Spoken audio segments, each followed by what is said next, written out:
Good evening, I'm Patricia Vallone with a CTV News update.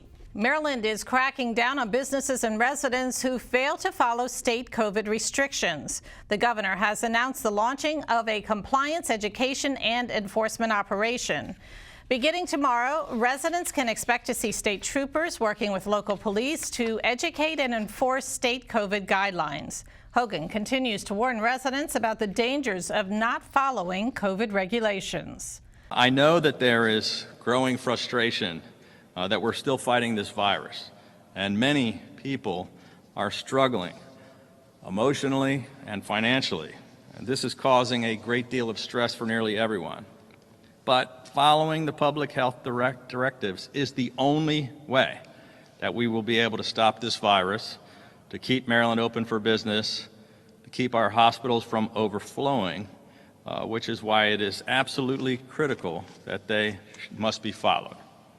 Businesses and individuals who blatantly violate the public health orders and refuse to follow state law are not only willfully endangering themselves, but their family, friends, and neighbors as well.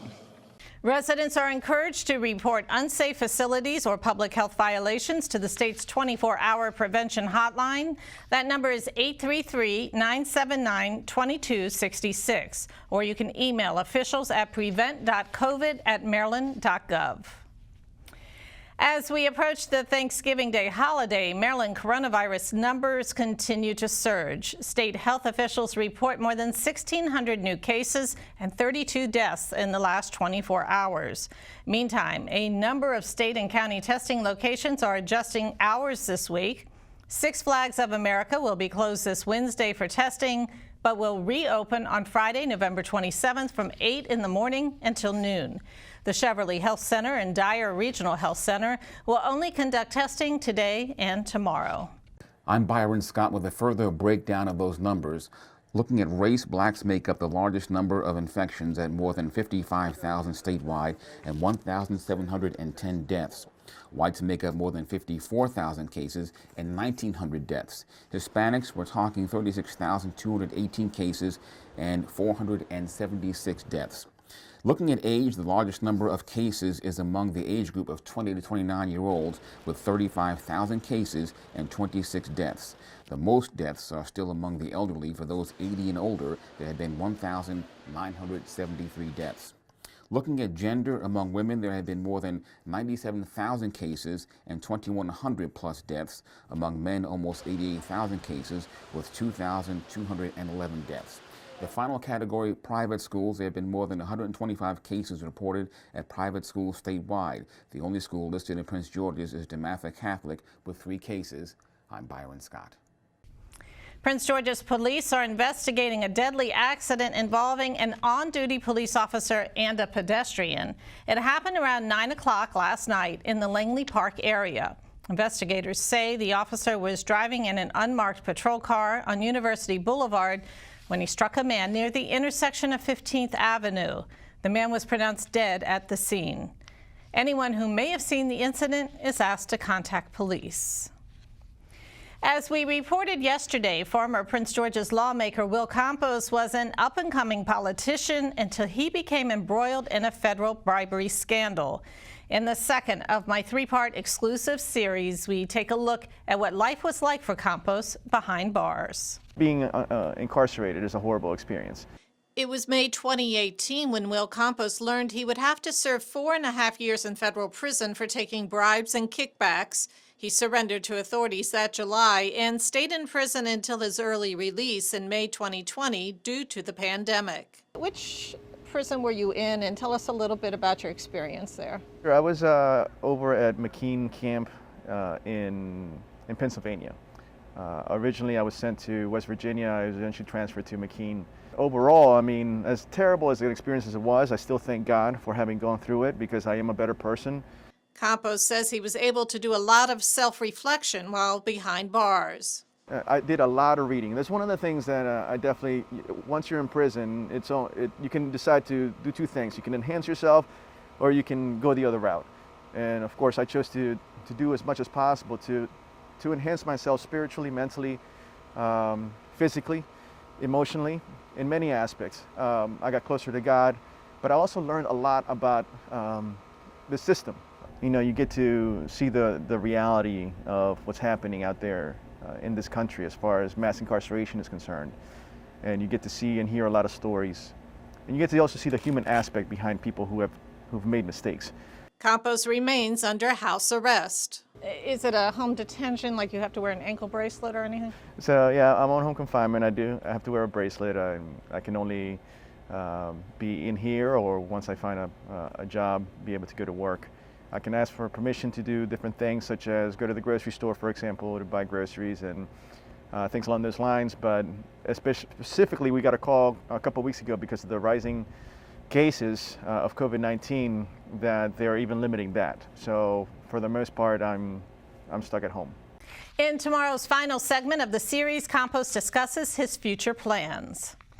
A Temple Hills woman has been indicted for preparing false tax returns. 56-year-old Anita Fortune faces 1 count of conspiracy and 39 counts of aiding and assisting in the preparation of those returns. Investigators say Fortune used multiple names for her tax business, including tax terminators. In addition, she continued to file returns after the IRS revoked her e-file privileges by using her co-conspirators' business and personal identifiers. If convicted, Fortune could face up to 122 years behind bars. Predominantly white communities in Maryland received about 20% more loans than predominantly black communities under the Paycheck Protection Program. That, according to data from the Small Business Administration analyzed by the Capitol News Service. The average loan amount in predominantly white communities was about $36,000. In black communities, the average loan was about $29,000. The Paycheck Protection Program provided economic relief to help small businesses in response to COVID-19. Maryland businesses received about 60,000 loans. A history-making selection in the city of Laurel. Valerie Nichols will be the first African-American woman to serve as the city's council president. Nichols is accustomed to blazing new trails. She was the first African-American woman appointed and then elected to the Laurel City Council. Meantime, about 3 months into the pandemic, back in June, Nichols was encouraging residents to practice social distancing. I just ask our community to continue to exercise the 6 feet distancing and also keep your mask on. You know, I work in healthcare and I see a lot of sickness every day. So I just say to please continue to wear those masks, continue to practice the social distancing, and we just continue to thank you for your cooperation. Nichols has served 5 terms on the city council.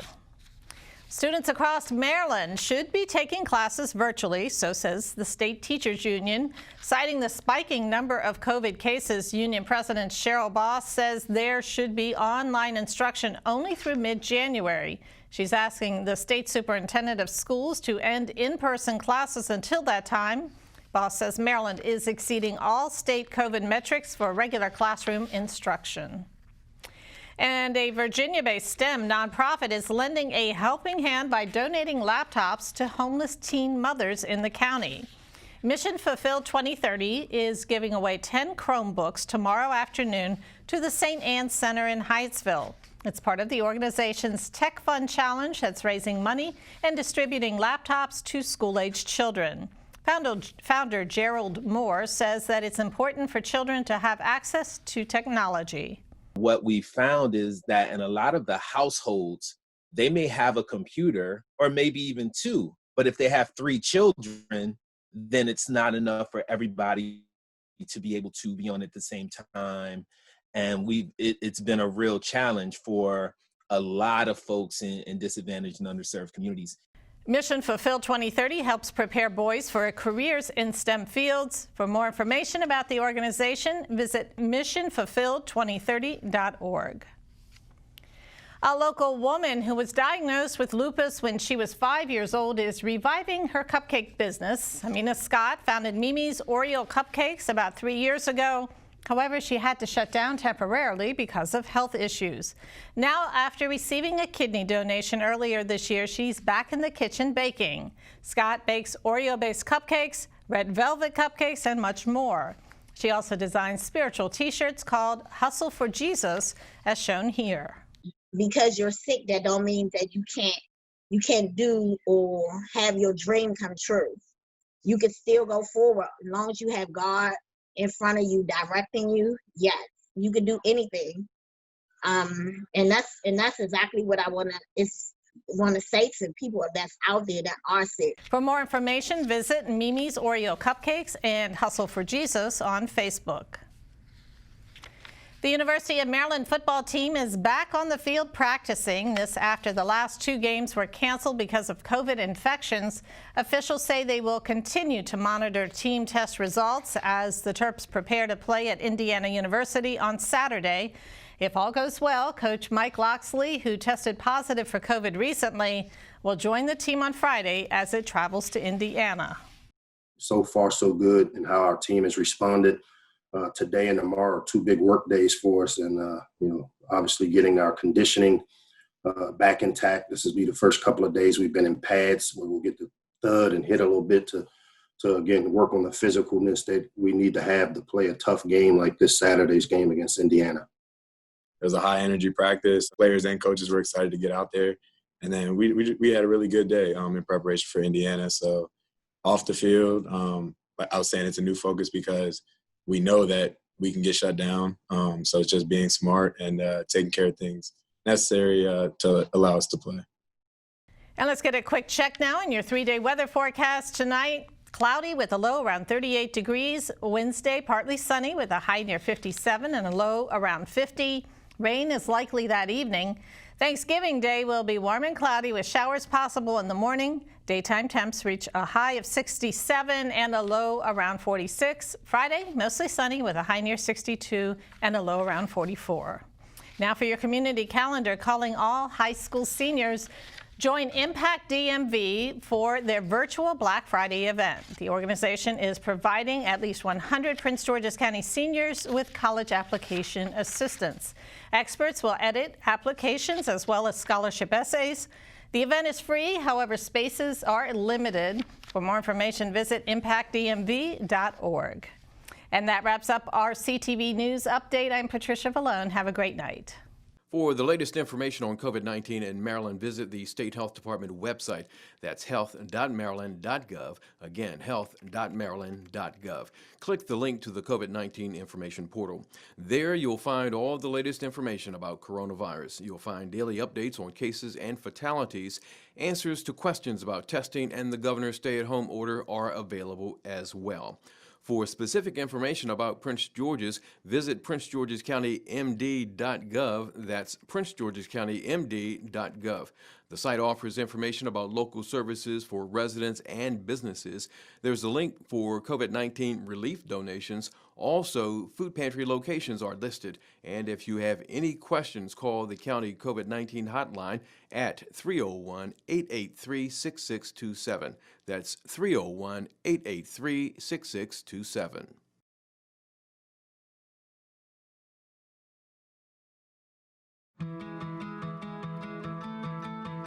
There was a time in my life where I was extremely homesick. I decided that I needed a pet. When I first saw a turtle, my heart was full. He jumped up and kissed me and jumped right into my arms. I immediately went up to the volunteers at the shelter and said, I want him. He's got to come home with me. Not anything but lonely. Every day with Turtle is a perfect day and keeps me company when I'm doing schoolwork. I like it when he jumps up on the table too. He is a veggie thief. He's an incredible companion and my best friend. Can't say that I've met anybody that doesn't love him too. When I adopted Turtle, I discovered all the things that make him unique. He's a little bit of a lot of things, but mostly he's all pure love.